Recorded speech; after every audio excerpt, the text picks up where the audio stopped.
안녕하세요. 현재 3천여 명의 가족분들이 함께하고 있기 때문에 스포츠 모든 경기 종목을 다루고 있는 베테랑 베터라스입니다. 하루도 빠지지 않고 많은 경기들의 조합픽을 무료로 매일 공유해드리고 있습니다. 참여를 원하시는 분들은 영상 하단 고정 댓글 확인 후 문의 주시기 바라며 구독과 좋아요를 눌러주시면 제 기분이 좋습니다.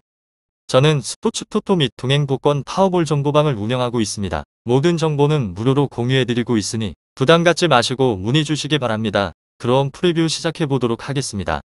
AC 밀란 스페치아 축구와 관련하여서 밀란은 리그 2위를 달리고 있으며 스페치아는 제노아 원정을 승리하고 강등권과 거리를 벌렸습니다.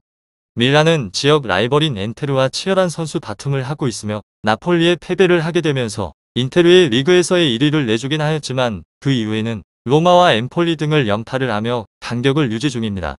세나세르와 캐시가 네이션스컵에서의 차출로 인해서 빠지게 된 여파에도 바카요코와 크루니치 디아즈 등이 중원의 자리에서 주도권을 내주지 않고 있는 중이며 질라탄과 지루 등 베테랑 공격진들은 기회를 해결하고 있습니다. 레앙과 레비치 그리고 메시아스와 셀레메이커스 등 이선에서의 지원에 있어서도 확실합니다. 징계로 빠졌던 토날리 선수의 공백에 있어서는 메워줄 선수가 많습니다.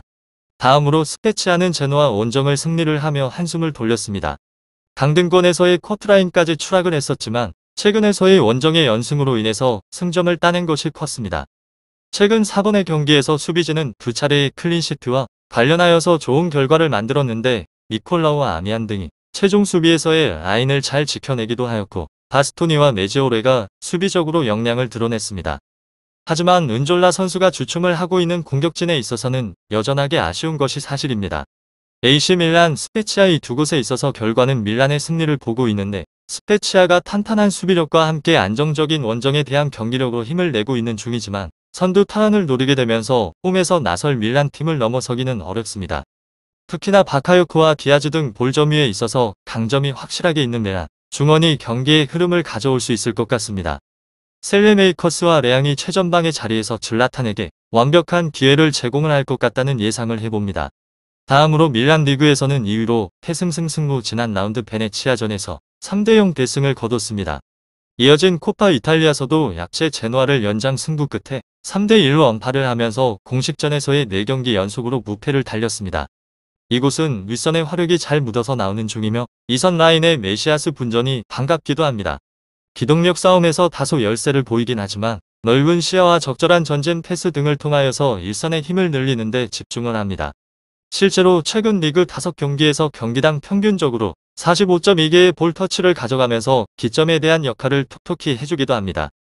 지루와 이브라임오비치 역시나 출전 시간을 조절을 하면서 선순환을 가져가는 중입니다. 문제는 수비로 후방 라인 전력에 대한 누수가 상당하기도 합니다. 주전 센터백 피에르 선수의 부상이 길어지면서 커맨더 역할을 할 자원의 수급에 여전하게 어려움을 겪습니다. AC 밀란 스페치아 축구 올 시즌 클린시트 비율이 단 33%에 불과한 이유이며 이어 더불어서 토모리와 로마니올리까지 이탈을 해서 3백이 완벽하게 무너져버린 상황입니다. 1차의 저지선 역할을 해줘야 할 토날리와 베나세르 역시나 경고에 대한 누적과 대표팀 차출로 인해서 이번 라운드 출전이 불가합니다. 결장자는 토모리, 로마니올리, 키에르 발로투레, 토날리, 베나세르, 캐시의 펠레그리 선수입니다. 다음으로 스페치아 칼초 리그에서는 16위로 패무승 패승입니다. 상대방에 비해서 전력이 떨어지는 곳으로 그렇지만 후방 라인의 안정감이 서서히 잡히는 과정에 있습니다. 시즌 중반까지만 하더라도 압도적인 리그 최다 실점을 기록을 할 정도로 뒷문에 대한 제어가 되지 않았습니다. 하지만 지난 리그 4경기에서는 한 차례를 제외를 하고 전부 한 골 내로 실점을 최소화를 하였고 클린시트 경기도 2번이나 됩니다. 작정을 하고 수비진에 대한 숫자를 늘리고 있고 프로베델이 매 경기마다 좋은 선방쇼로 최후방을 담당하기도 합니다.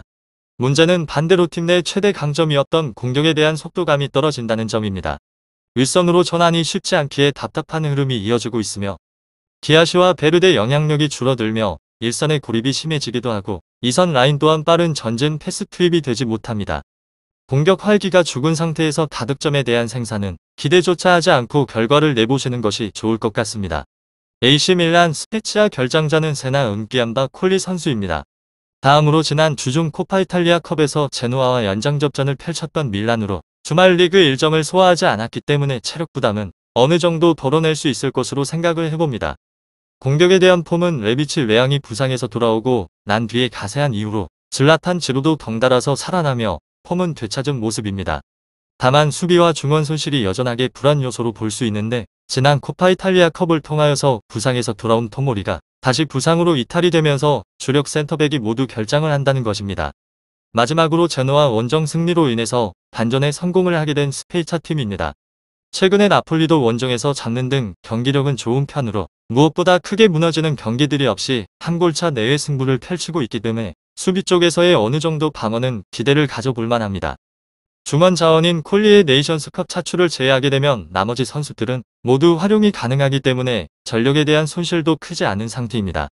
아쉽다면 공격진의 득점력이 뛰어난 편은 아니라는 것으로 최근에 4경기 연속으로 득점을 만들어내고 있으나 은졸라 베르데 등 주력에서의 공격진에서 나오게 되는 득점이 없다는 것이 가장 큰 불안 요소라는 생각을 해봅니다. 오늘은 AC 밀란 스페치아 축구에 대해서 알아보게 되었는데 더 궁금하신 사항에 대해서는 이야기를 통하여서 궁금증을 풀어보시길 바랍니다. 스포츠의 정답은 없습니다. 하지만 분석을 한다면 적중할 확률이 1%라도 더해지는 건 사실입니다. 이제 전문가와 함께 하시기 바랍니다. 스포츠 정보는 오직 라스TV. 많은 분들이 저를 찾아주시는 이유는 두 눈으로 보시고 직접 확인하시기 바랍니다. 그럼 영상 여기서 마치도록 하겠습니다.